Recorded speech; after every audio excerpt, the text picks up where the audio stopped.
नमस्कार दोस्तों, स्वागत है आप सभी का मेरे यूट्यूब चैनल और नेक्स्ट एग्ज़ाम में। तो दोस्तों, आपको पता है कि आपका कमीशन का एग्ज़ाम जल्द ही आने वाला है। हाल ही अभी नोटिफिकेशन आई थी कि कुछ जनवरी या फेब में उनकी नोटिफिकेशन हो जाएगी। और जब भी हमीरपुर बोर्ड आपके एग्ज़ाम निकालता है, अभी अप्रैल मई तक निकाल देता है वो, तो तब आपका ये नोटिफाई हो जाएगा। तो आपको पता होना चाहिए, आप बहुत सारे लोगों का टेट जो हो इस बार क्वालिफाई हो गया होगा या फिर कुछ लोगों का पहले से क्वालिफाई होगा और बहुत टाइम से आपका कमीशन नहीं आया है। तो बहुत सारे लोग इसकी तैयारी सोच रहे हैं कि कब आए, तो हम उसको सीधे जाके फोड़ डालें। ओके, तो आज हम देखेंगे इसका सिलेबस। बहुत इंपॉर्टेंट रहता है कि सिलेबस पता हो, क्योंकि आपका पैटर्न चेंज हुआ है तो सिलेबस में भी काफ़ी ज़्यादा चेंजेस आए हैं। ओके, तो सबसे पहले आपके रहेंगे कुछ main subject. Okay, main subject रहते हैं और कुछ आपके ऐसे सब्जेक्ट होंगे जो मेंस नहीं रहते हैं। पहले तो आपको पता होना चाहिए कि पेपर कितने नंबर का आएगा। ओके, आपको पता है कि पहले आपका पेपर आता था 170 क्वेश्चन आते थे और 85 नंबर का होता था, और आपकी डॉक्यूमेंटेशन हुआ करती 15 नंबर की। लेकिन अब डॉक्यूमेंटेशन हो गई है बंद, तो सारा पैटर्न हो गया है चेंज। तो क्या क्या चेंज हुआ है अभी देखते हैं। अब आपको 200 क्वेश्चन आएंगे और वो आपके 100 मार्क्स के बराबर होंगे। 100 मार्क्स के बराबर। ओके, अब इसमें होगा क्या, आपके लगभग 140 क्वेश्चन जो आएंगे वो आपके सब्जेक्टिव आएंगे, और बाकी जो क्वेश्चन बचेंगे वो रहेंगे आपके जीके वगैरह के या फिर किसी और के। ओके, अब ये 140 किस तरह से डिवाइड है और वो 60 किस तरह से डिवाइड होंगे, वो उसको आपको पता होना चाहिए। तो पहले देखेंगे मेन सब्जेक्ट आपका मेडिकल वालों का। सबसे पहले रहती है आपकी बॉटनी, फिर रहती है आपकी जूलॉजी, है ना, और थर्ड वन रहती है आपकी सबकी प्यारी केमिस्ट्री। तो उससे पहले होता क्या था, पहले इसमें से 35 क्वेश्चन डाल देते थे या इसमें से 35 डाल देते थे, और केमिस्ट्री के थोड़ा वर्ड कम रहते थे, इसके 30 क्वेश्चन डाल देते थे। लेकिन अब पैटर्न हो गया है चेंज। तो अब होगा क्या, इससे आपके 40 क्वेश्चन आएंगे, इसमें से आपके 40 क्वेश्चन आएंगे और इसमें से आपके 40 क्वेश्चन आएंगे। ओके, कितने क्वेश्चन हो गए आपके? 120 क्वेश्चन हो गए आपके सब्जेक्टिव। ये बढ़ भी सकते हैं, कम नहीं होंगे, इससे बढ़ भी सकते हैं। ये सब्जेक्टिव बढ़ेंगे क्यों? क्योंकि अभी तक पैटर्न किसी को नहीं पता है। अभी तक ये ऐसा है कि पहले 180 क्वेश्चन आते थे, अब 200 क्वेश्चन आएंगे। तो क्वेश्चन 200 आएंगे, तो यहाँ आपका इनमें फेरबदल बहुत ज़्यादा हुआ है। ओके, अब 40 और 40 120 क्वेश्चन होगी। इसकी बात मैं अभी नहीं करूँगा। अगर आपकी वीडियो में डिमांड होगी कि बताना कि इसमें से कौन से टॉपिक इंपॉर्टेंट है, इसमें से कौन से टॉपिक और इसमें से कौन से टॉपिक, तो मैं बताऊंगा आपको। हाँ, लास्ट में मैं आपसे बुक्स जरूर डिस्कस करूंगा कि इसके रिलेटेड बेस्ट बुक्स कौन कौन सी हैं। बॉटनी, केमिस्ट्री, जूलॉजी और केमिस्ट्री हो गया। फिर आपके 15 से 20 क्वेश्चन आएंगे आपके काहे के, साइकोलॉजी के, जिसको आप साइको कहते हो, साइको क्वेश्चन। ठीक है, कितने क्वेश्चन आएंगे? 15 से लेके 20, यानी कि कुल मिला के आपके क्वेश्चन कितने हो गए यहाँ पे? 140 क्वेश्चन यहाँ पे हो गए। मान लीजिए कि ये 15 आए, यहाँ पे 1 2 बढ़ भी गए, एवरेज लगा के चल रहे हैं हम यहाँ पे। तो आपके यहाँ पे कुल मिला के क्वेश्चन आपके क्वेश्चन हो गए 140 यहाँ पे कवर हो गए साइकोलॉजी के। फिर बात आई आपकी सेकेंड वन कि आपका जो बाकी बचे आपके मार्क्स हैं वो उसके किस तरह 60 मार्क्स हैं, 60 नंबर का है, तो वो कहाँ से आएगा? सबसे पहले आएगा आपका इंडिया का जीके, भारत इंडिया का जीके। अब इंडिया के जीके में क्या क्या आता है आपका? हिस्ट्री आती है, पॉलिटी आती है, फिर आपका जियोग्राफी आती है, इकोनॉमी आती है, ये सारा कुछ आपको पढ़ना होता है। इकोनॉमी आती है, फिर क्या आता है इसमें आपको करंट अफेयर्स अलग से आते हैं, ये बहुत इंपॉर्टेंट है। करंट अफेयर्स के 4-5 क्वेश्चन जो पेट है वो आएंगे ही आएंगे। अब तो वो हमारे धर्मशाला बोर्ड बोले टैट में ही आपके 15 क्वेश्चन जो है वो आपके करंट अफेयर के डाल देते हैं। तो ये तो फिर भी टीजीटीएस में तो क्वेश्चन आएंगे ही आएंगे। ओके, इंडिया जीके हो गया। फिर आएगा आपका एचपीजीके का जो भी देगा तामझाम सारे इसमें आएगा। एचपीजीके का आ गया। फिर आपका इसमें रहता है एचपीजीके हो गया। फिर आएगा आपका हिंदी के भी 2-3 क्वेश्चन आएंगे आपके। इंग्लिश के भी 2-3 क्वेश्चन आएंगे, क्योंकि ये हमीरपुर बोर्ड का पेट पैटर्न है, इससे वो आगे पीछे नहीं होते हैं। ठीक है, और आपको रीजनिंग के भी 1-2 क्वेश्चन आएंगे ही आएंगे। एचपीजीके, हिंदी, इंग्लिश, रीजनिंग वगैरह और इंडिया जीके। अब बात आई कि पढ़ना क्या है, कहाँ से पढ़ना है, कितना पढ़ना है, तो ये भी तो आपको पता होना चाहिए। तो वही अब हम डिस्कस करेंगे आपके सामने। तो बॉटनी, जूलॉजी और केमिस्ट्री। सबसे पहला क्वेश्चन, क्या हमें +2 लेवल तक ही पढ़ना है या फिर हमें ग्रेजुएशन लेवल का भी पढ़ना पड़ेगा? तो एक सिंपल सी बात बता देता हूँ मैं कि आपको कितना पढ़ना पड़ेगा, जितना आपने +2 के बाद नीट की तैयारी की थी, पीएमटी की तैयारी की थी, उस लेवल का पढ़ना पड़ेगा।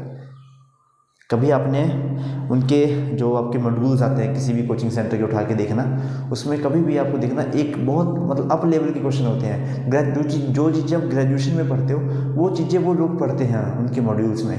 तो अगर किसी के पास वो 1 मॉड्यूल्स पढ़े हों तो उनको ज़रूर देखें एक बार, ठीक है, उनको ज़रूर देखें। तो इस पे बात में करूँगा मैं बात आपसे, पहले ये देख लेते हैं। बॉटनी आएगी 40 क्वेश्चन आएंगी, यानी कि 20 नंबर की आएगी, 20 नंबर की। ये सारा 60 नंबर का आता है, ठीक है। ये डिवाइड हो सकता है कैसे भी कैसे करके, 2-2 क्वेश्चन भी डालेंगे तो भी इसके क्वेश्चन जो है वो बहुत ज़्यादा बन जाते हैं, ठीक है। अब बात है कि पढ़ना कहाँ से है। पहले तो 10th तक आपके बेसिक्स क्लियर होने चाहिए। क्लियर मतलब क्लियर, मास्टर बनने जा रहे हो अब आप, तो थोड़ा सा क्लियर मतलब क्लियर होना चाहिए। फिर आपका +1 +2 एक बुक आती है, इनकी बड़ी अच्छी बुक है जिसको हम कहते हैं एनसीईआरटी। तो उसको इसमें फॉलो करना है। एनसीईआरटी आपको बहुत हेल्प करेगी, बहुत ज़्यादा हेल्प। और एनसीईआरटी को काफ़ी डिटेल में पढ़ें। और जो बुक से नहीं पढ़ पाते तो यूट्यूब के ऊपर हज़ारों चैनल्स हैं जिन्होंने इनको डिटेल में करवाया हुआ है, ठीक है, डिटेल में करवाया हुआ है। तो वहाँ पे इसको ज़रूर जाके देखें। जूलॉजी भी सेम, आपका +1 और +2 मेनली एक ही बुक होती है आपकी बायोलॉजी की, तो उसमें से आपको ये सारी चीज़ें खुद सेलेक्ट करनी है। हाँ, इसमें एक चीज़ रहेगी आपका एनवायरनमेंट, बहुत ज़्यादा इंपॉर्टेंट है एनवायरनमेंट। इससे क्वेश्चन आते ही आते हैं एनवायरनमेंट के क्वेश्चन, ठीक है। केमिस्ट्री सबकी फेवरेट, सबकी चहेती केमिस्ट्री। अब केमिस्ट्री का सबसे बहुत डर रहता है सबको, सीधी सी बात है।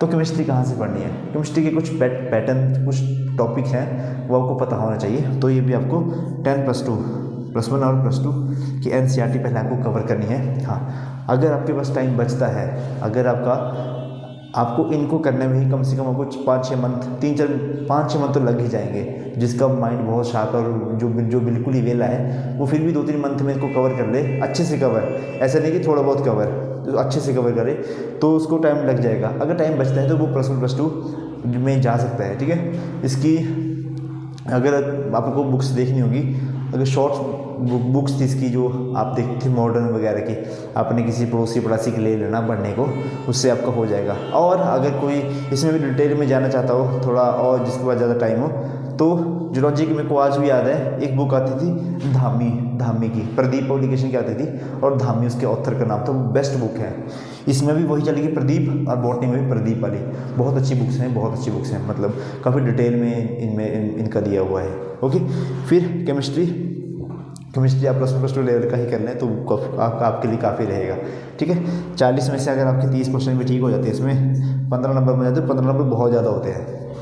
फिर बात आई, एक बात और मैं आपको उसमें बताना भूल गया, प्रीवियस ईयर बहुत ज़्यादा इंपॉर्टेंट है, ये आपको ध्यान से करने हैं।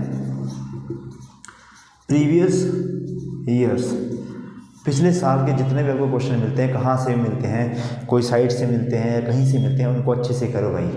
प्रीवियस ईयर से आपको पहले तो ये पता चलेगा कि पेपर किस लेवल का आता है, यानी कि आपको लेवल पता चलता है, स्पेलिंग लेवल पता चलता है। फिर आपको कौन से टॉपिक से कितने क्वेश्चन आते हैं वो पता चलता है, कि कौन से टॉपिक से कितने क्वेश्चन आए वो आपको पता चलेगा।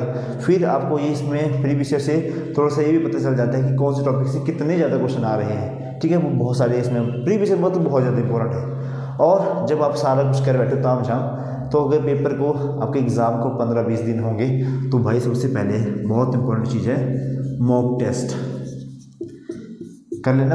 परचेज़ किसी के मॉक टेस्ट, बुक्स या फिर बुक सेलर के पास होंगे मॉक टेस्ट, तो वहाँ से ज़रूर करें। वैसे किसी ऐप से करेंगे तो काफ़ी सही रहता है, वहाँ पे ऑप्शन लगाने के लिए मॉक टेस्ट बहुत ज़्यादा इंपॉर्टेंट रहते हैं, ठीक है। ये सारी बातें होगी। हाँ, मेरे चैनल पे आपको क्या मिलेगा, मेरे चैनल पे आपको कुछ भी मिल सकता है भाई। केमिस्ट्री तो कोशिश करूँगा कि मैं केमिस्ट्री करवाऊँ आपको, अच्छे लेवल से करवाऊँ और इसी सेटअप के साथ करवाऊँ, क्योंकि बहुत तगड़ा जुगाड़ लगा रखा है मैंने डंडा लगा के। अभी पहली वीडियो मेरी ऐसे बना रहा हूँ, ठीक है। चलो ये बात की बात है। अब ये देखते हैं आपका जीके कौन सी बुक से पढ़ना है। देखो, इंडियन जीके के लिए अगर जो हिंदी मीडियम के हैं, एक ल्यूसेंट करके बुक आती है, द बेस्ट बुक मानता हूँ मैं इसको। हिंदी मीडियम में इस बुक का कोई तोड़ नहीं है, और जो इंग्लिश मीडियम वाले हैं वो भी ल्यूसेंट पढ़ सकते हैं। और जिन्होंने अभी बुक कोई परचेज़ नहीं की है तो एक बुक आती है तरुण गोयल की, तरुण गोयल की एक बुक काफ़ी सही है, इसके मुझे काफ़ी सही लगे थे। इसकी इंग्लिश मीडियम में ये बुक काफ़ी सही है। बाकी जिसके पास जो भी बुक हो, कुछ भारत दर्पण को फॉलो करते हैं, कुछ मोहन पांडे की, महेंद्र पांडे की, वो अरिहंत की बुक को फॉलो करते हैं, सारी बुक्स जो वो सही है, उससे आपका सारा क्लियर हो जाएगा। करंट अफेयर्स, देखो करंट अफेयर्स कुछ ऐसा है, कुछ लोग जो है वो डेली करंट अफेयर पढ़ते हैं, कुछ लोग जो है वो मंथली पढ़ते हैं, कुछ लोग 6 महीने वाले ही पढ़ते हैं, ठीक है। तो 6 महीने वालों के लिए तो मैं मतलब बता देगा कुछ ना कुछ सोर्स, हाँ। लेकिन जो लोग डेली या फिर मंथली करते हैं उनके लिए एक बेस्ट सोर्स है जो मैं खुद फॉलो करता हूँ, उत्कर्ष क्लासेस। उत्कर्ष क्लासेस का कुमार गौरव सर हैं। ये हिंदी मीडियम में पढ़ाते हैं, पर ये क्या गज़ब का पढ़ाते हैं। अगर आप इनसे पढ़ेंगे, 1.5 घंटे की क्लास लेते हैं, तो आपका ये स्टैटिक पोर्शन भी काफ़ी हद तक कवर हो जाता है इसमें, ठीक है। HPGK के लिए सबको पता है हिमाचल दर्पण काफ़ी सही, अच्छा लगता है मेरे को ये हिमाचल दर्पण। बाकी जोगटा वगैरह की भी हैं, लेकिन वो सिर्फ बहुत कम नोट्स हैं। ये हिमाचल दर्पण काफ़ी सही रहता है। हिंदी के लिए व्याकरण भारती करके बुक आती है, व्याकरण भारती, वो हो जाएगी इंग्लिश के लिए। इंग्लिश मैं ऐसे बता देता हूँ, किसी को ऐसे भी अगर इंग्लिश की तैयारी करनी हो या फिर किसी भाई बहन को बताना हो, तो एक बुक आती है KD कैंपस की, नीतू सिंह। KD कैंपस की नीतू सिंह ऑथर है, ठीक है। ये इसकी बुक मतलब बेसिक बहुत सही बुक है, मेरे को इससे अच्छी बुक आज तक इंग्लिश की नहीं मिली। हाँ, इसके बाद अगर कोई इसको कर बैठे तो वो SP बख्शी की बुक आती है, आपकी अरिहंत की है शायद वो, SP बख्शी, इसके बाद उसको फॉलो ज़रूर करें। इसमें क्या है, आपको बेसिक्स दिए हैं, और उसमें क्या होगा उसमें आपको क्वेश्चन ज़्यादा दिए होंगे, थोड़े हाई लेवल के दिए होते हैं, ठीक है। तो ये हो गया। रीजनिंग के लिए आप कहीं से फॉलो कर सकते हो, 2-4 क्वेश्चन आते हैं। एज का आ जाता है, फिर आपका सर्कल वगैरह का आ जाता है, फिर सिटिंग अरेंजमेंट का आ जाता है, मतलब ऐसे क्वेश्चन इसमें आ जाते हैं, वो आप आसानी से कर लोगे। एनवायरनमेंट का 2-3 रिपोर्टें आती हैं, ये करंट अफेयर में ही जनरली टॉपिक कवर हो जाता है। जैसे आपके रामसर साइट्स कितनी हैं, फिर टाइगर रिजर्व वगैरह, ये वो ठीक है, ओजोन वगैरह, जो सारा इन्वायरमेंट से रिलेटेड सारा आ जाता है। बाकी इन्वायरमेंट का जो पुराना सिस्टम होगा वो आपको जो आपकी बायोलॉजी की बुक है +1 +2 की, उसमें मिल जाएगा, ठीक है। पहले 10th तक लेवल का कवर करें, उसके बाद आप इससे हायर लेवल का कवर करें, ओके।